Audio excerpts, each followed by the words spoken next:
এদিকে আমি টাকার টেনশনে বাঁচতেছি না, ওদিকেও ফ্রি ফায়ার খেলা নিয়ে ব্যস্ত হয়ে গেছে শয়তান ছেলে একটা। আরে ভাইয়া দাঁড়াও না, আর অল্প একটু তাহলেই শেষ হবে। তাড়াতাড়ি কর না ভাই, বাগান থেকে ফল তুলে বাজারে নিয়ে যেতে হবে। বাপ রে বাপ, 9টা বেজে গেল, এখনো এই ছেলের খেলা শেষ হচ্ছে না। আর কত খেলবি তুই? আরে ভাইয়া দূর, তোমার জন্য খেলতেই পারলাম না। খেলাধুলা পরে হবে, তাড়াতাড়ি চল আমার সাথে। এই দেখ ভাই, আমাদের বাগানে কত সুন্দর ফলগুলো পেকে গিয়েছে, তাড়াতাড়ি কেটে কেটে ঝুড়িতে ভরিয়ে ফেল। আরে ভাইয়া এতগুলো ফল তুলতেছি, মাম্মি যদি জানতে পারে? আরে মাম্মি আসার আগে আমরা সব ফল তুলে বাজারে নিয়ে যাব, তুই চিন্তা করিস না। এই যে আঙ্কেল, পাকা কমলাগুলো কিনে নেবেন। আরে তোমরা এতগুলো কমলা কই থেকে আনলে? আরে আঙ্কেল, এগুলো তো আমাদের নিজেদের বাগানের ফল। আমাকে শিখাইতে আসো না, তোমরা দুই ভাই নিশ্চয়ই ফলগুলো চুরি করে নিয়ে আসছো। কি আমাদেরকে চোর বললেন? ফলই আর বিক্রি করব না, চলো ভাই বাড়িতে যাই। ফলগুলো যে বাড়িতে নিয়ে আসলাম, এখন কি হবে মাম্মি যদি জানতে পারে? আরে ভাইয়া তুমি টেনশন করিও না, আমি সব সামলিয়ে নেব।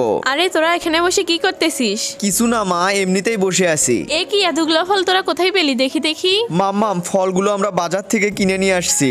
সত্যি কথা বল, ফল কই পাইছিস, না হলে মার খাবি। আসলে মাম্মাম, তোমাকে না বলে আমরা বাগান থেকে ফল তুলেছি। কি এত বড় সাহস? আজকে তোদের মেরে শেষ করে দেবো। বন্ধুরা আমি পালাই, তোমরা ভিডিওতে লাইক করে চ্যানেলটি সাবস্ক্রাইব করে দাও।